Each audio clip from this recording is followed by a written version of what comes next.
वसिष्ठगोत्रोद्भवस्य अखिलाण्डकोटिब्रह्माण्डनायकस्य श्रीसच्चिदानन्दस्वरूपस्य सूर्यवंशपावनस्य श्रीमदिक्ष्वाकुकुलवंशोद्भवस्य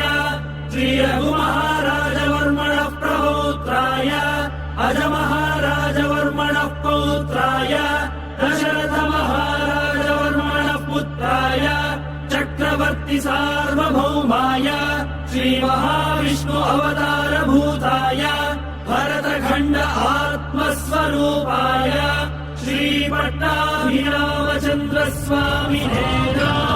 श्रीरामचन्द्रम् सीता लक्ष्मण भरत शत्रुघ्न सहित सदा